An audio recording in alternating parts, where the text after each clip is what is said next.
Elon Musk talks about Dogecoin and sending it to the moon during a SpaceX launch. Is the Fed considering a CBDC? And one of the other major things that we're going to be going over is the Ripple case. We have some important dates that we're going to be going over, and then also what is Ripple's AMM. So make sure you guys tune in all the way to the end of this video to find out all the details. Hey guys, it's Ryan with Big Dog Investing. Thank you guys for tuning in to my channel. If you guys could do a couple of things for me, if you guys go ahead and like, comment, subscribe to my channel if you guys have not done so already. Click the bell notification down below so YouTube can send you guys notifications whenever I release videos.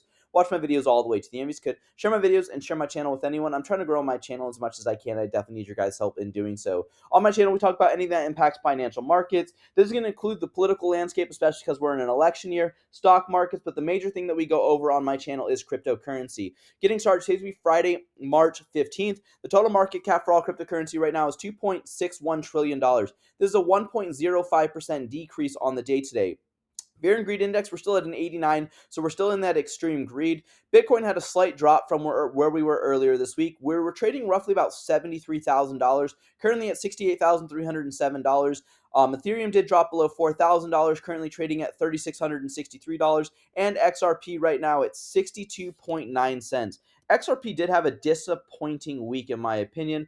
We had a nice 7-day. We did reach close to 74 cents. Reached a max of 73.67 cents. Currently, we retraced all the way back down, roughly about 10 cents down. In my opinion, completely horrendous for the XRP chart, and hopefully it'll come back. Getting to our biggest gainers and losers on the day today. Hex is our biggest gainer. Wouldn't touch this with a 10-foot pole, in my opinion. Again, no financial advice.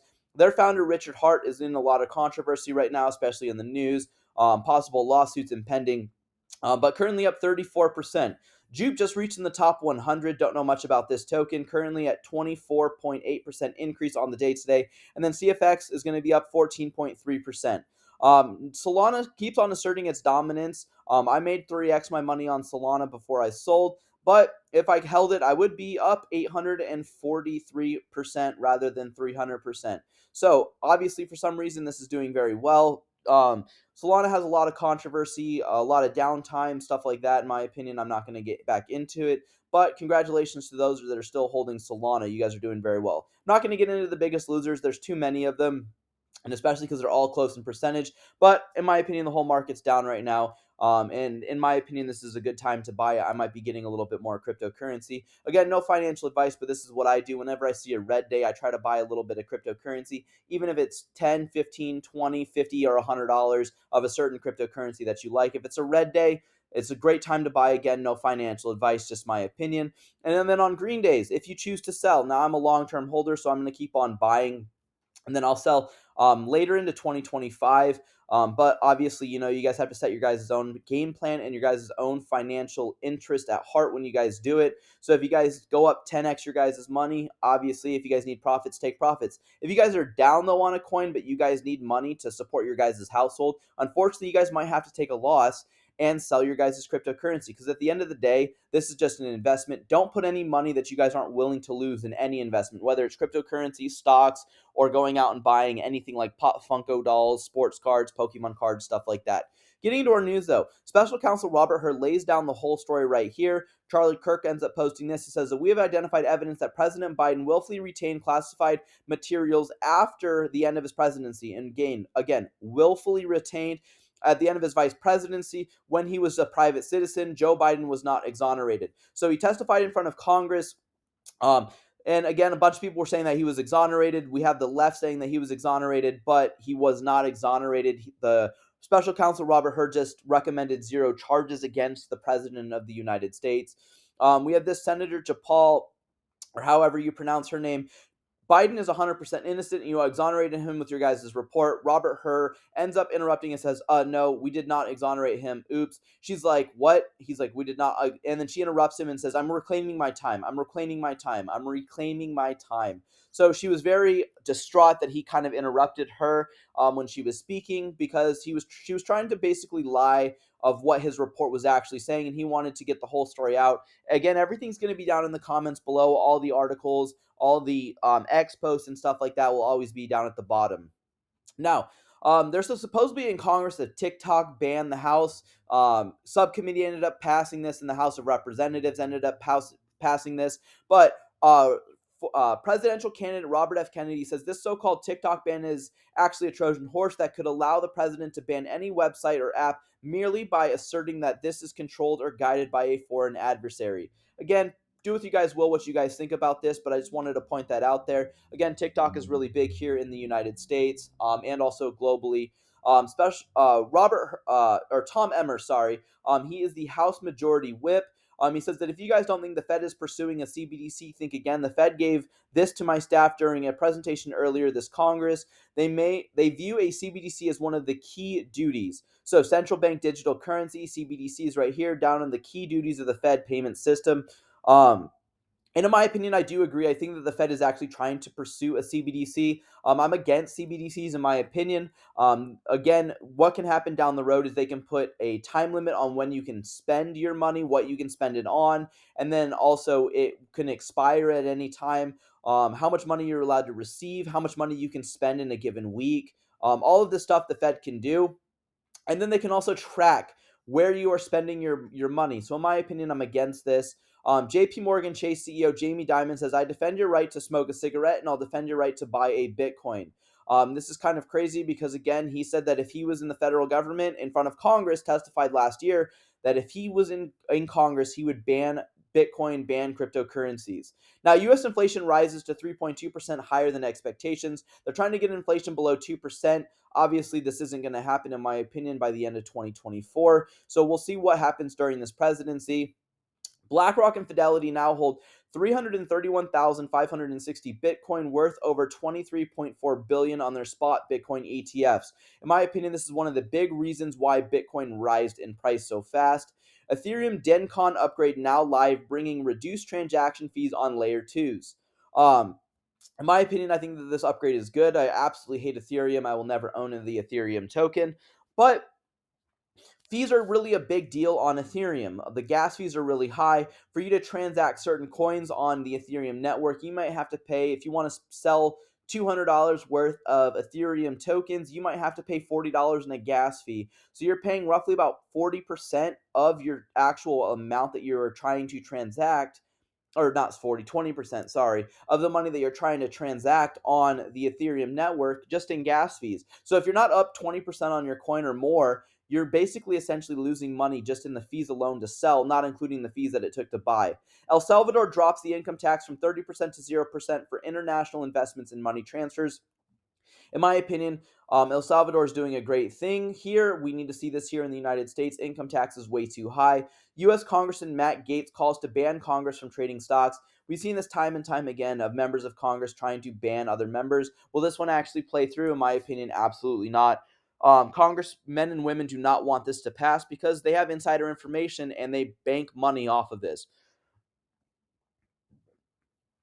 Michael Saylor's MicroStrategy to raise 500 million to purchase more Bitcoin. So he wants to raise more dollars to buy more Bitcoin.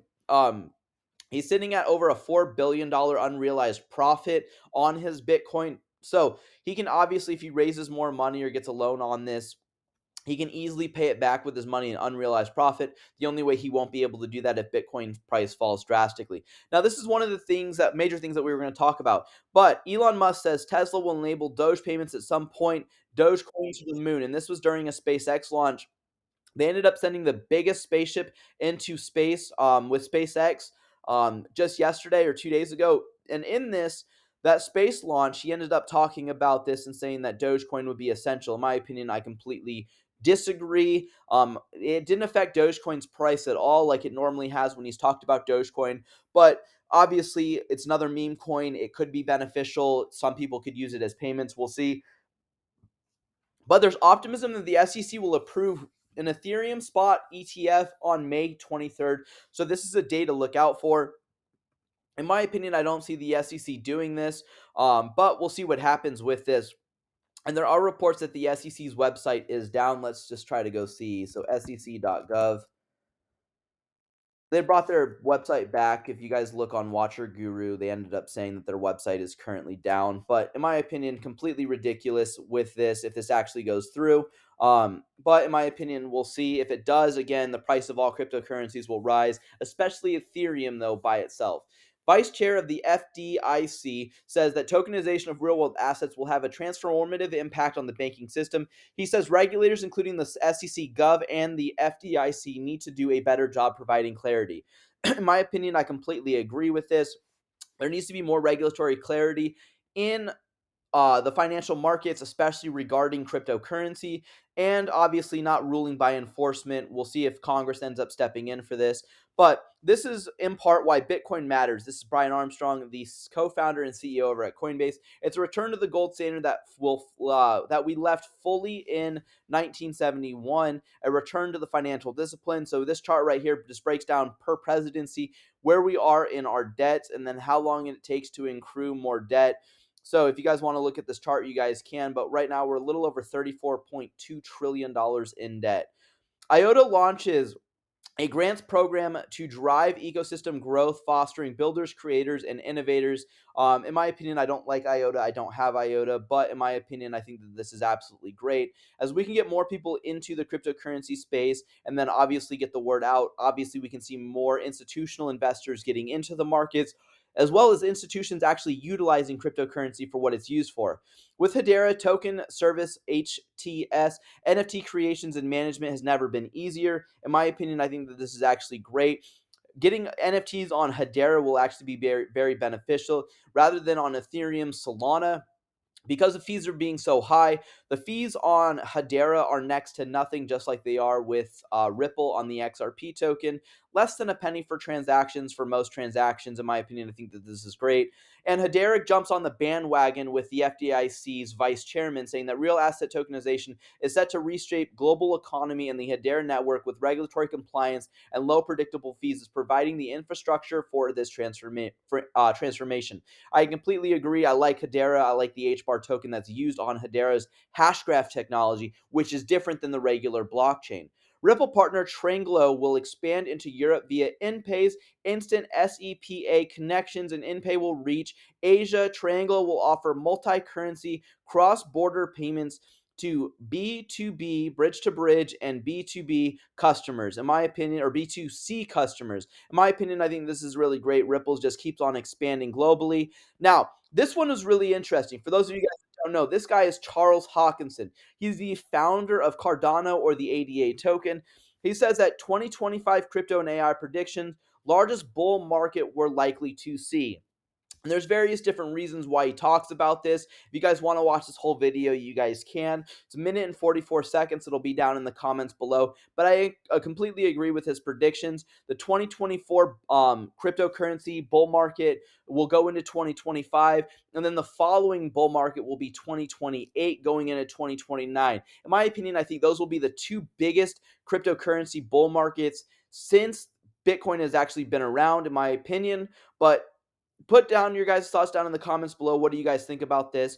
Now, Paul Grewal, he's the chief legal officer over at Coinbase, says that today the SEC filed their opening brief in the Third Circuit Court challenging the SEC's denial of our rulemaking petition.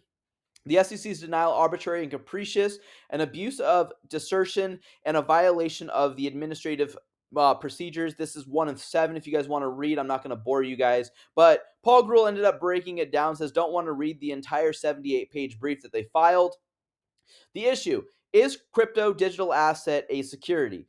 In 2028, the SEC's response was no, a digital asset all by itself is not a security. Yes, in 2021, a digital asset embodies and represents the investment contract. And then in 2024, a digital asset is just a computer code. And then 5 days later, the digital asset in and of itself represents the investment contract. So completely contradiction of what they were saying from 3 years later and then just 5 days later. In my opinion, completely ridiculous. But Chief Legal Officer says that enough of this. The Honorable Court has resolved the farce once and for all. Apologize to Mr. Wright, to every developer, builder, and BTC commuter member whom you've harassed and bullied of your lies and false demands. Apologize now. So this guy, where is it? Mr. Wright. What he's talking about is that this guy ended up saying that he was the creator of Bitcoin, saying that he was Satoshi Nakamoto, which is a pseudonym for the creator of Bitcoin. But in a European court, this wasn't here in the United States, ruled that Mr. Wright was actually not a creator of Bitcoin due to all of the evidence that was there, and wants every developer to apologize. He wants to apologize, wants Mr. Wright to apologize to every developer. Now, Frederick Serpoli is another lawyer in the cryptocurrency space and says, enough of this. The honorable court or arbitration will resolve the farce once and for all. Apologize, Coinbase, to every person, entity, and XRP holders for whom you've harassed, bullied with your lies, and left in your guys' theft of SGB. For those of you guys that don't know, this is the Songbird token.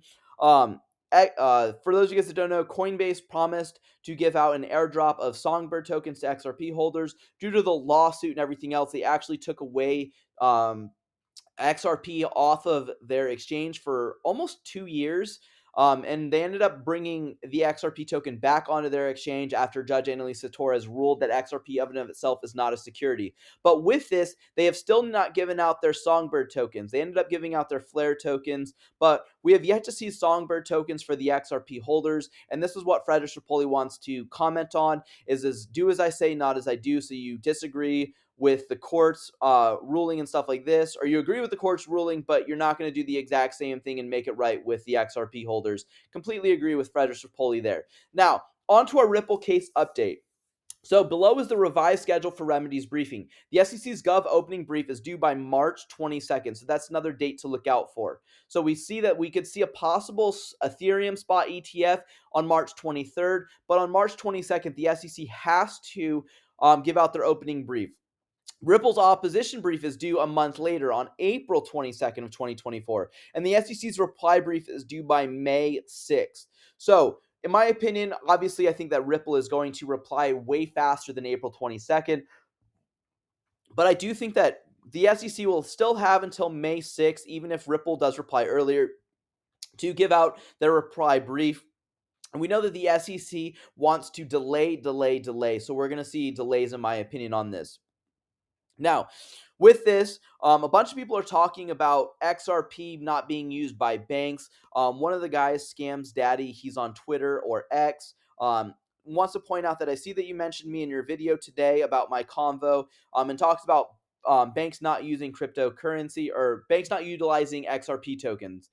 Bill Morgan says, first, I did not say 5,000 banks use XRP. We talked about this, Tranglo.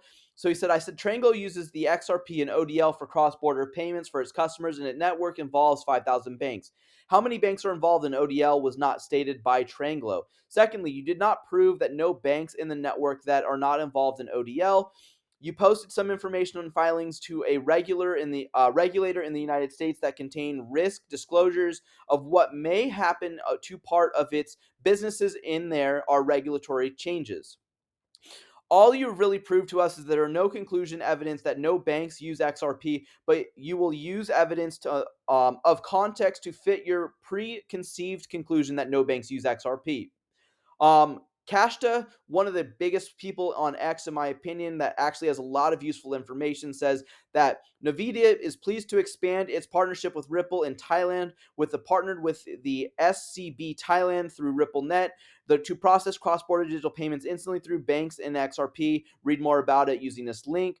And then Scam says, great. So by your own admission, you agree that you have zero proof that any banks use XRP via Tranglo. That settles that. I sure hope that Digital Perspectives corrects this video and how he portrays your opinion incorrectly. So do with what you guys will with that information, but in my opinion, I do think that banks are utilizing XRP on the XRPL on the ODL network.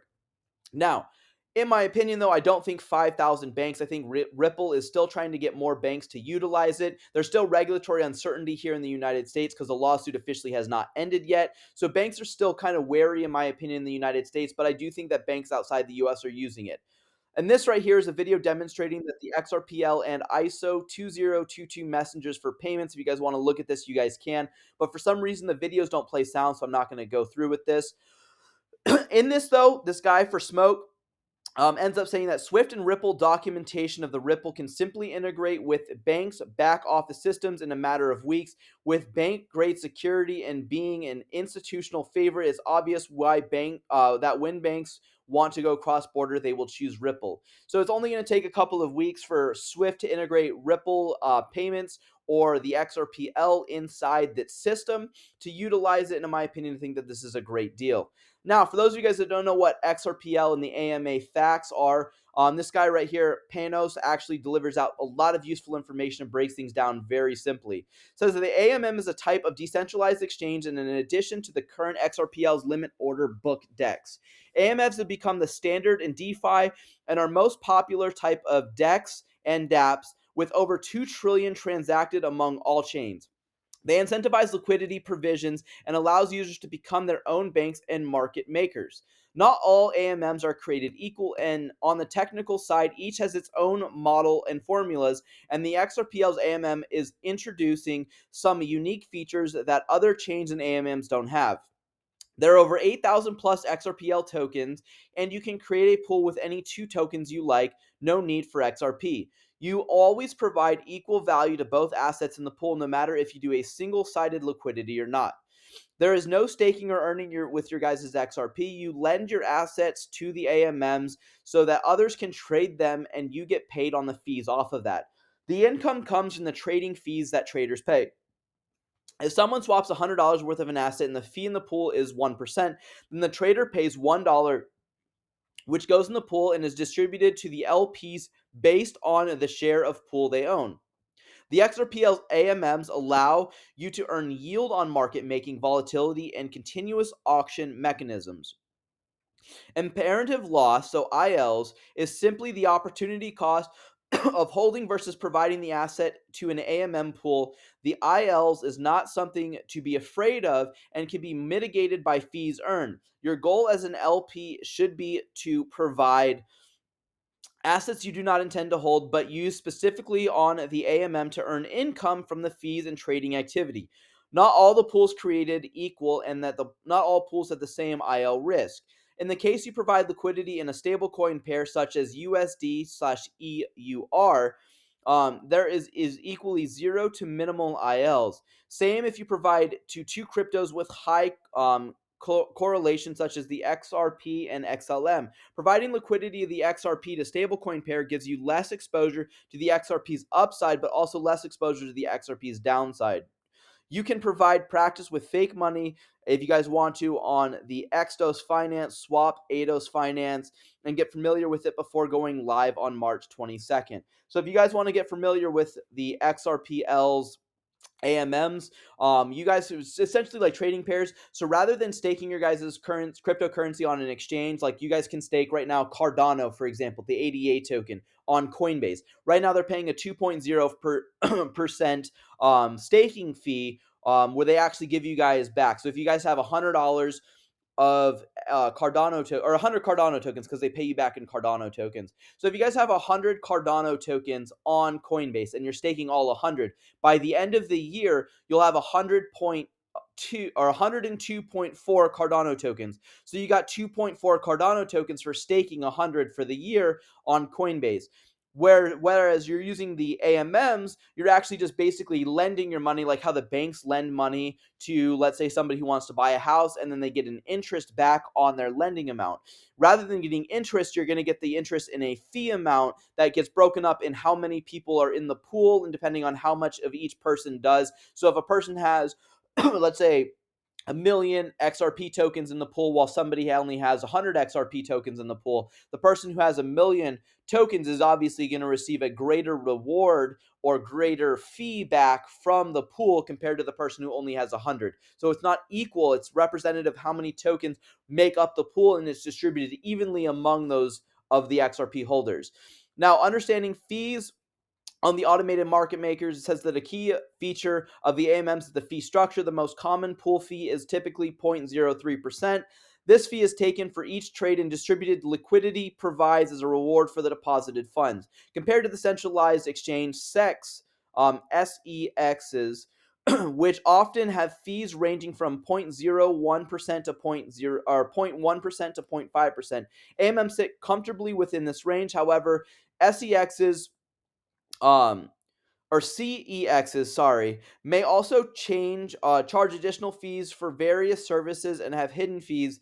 CEXs also often have tiered fee structures, which can be on peg or favor high volume traders. AMMs, on the other hand, democratize trading by applying a flat fee to all, enhancing fairness to the fixed fee model, and AMMs also provide providers full transparency. Traders know exactly what they will pay on each trade without worrying about hidden costs. The combination of transparent fees, self custody, and inclusivity makes AMMs a powerful tool for financial empowerment. I completely agree with this. I can't wait for this update to officially go live on the 22nd, and I can actually start staking some XR or start adding some of my XRP tokens to the AMMs to possibly receive some of this. No, I'm not going to use all of my XRP tokens for this. I might only use 10 or 20% of my tokens for the AMMs because I obviously want to maybe keep some depending on how high the price of the XRP token goes up during this bull run.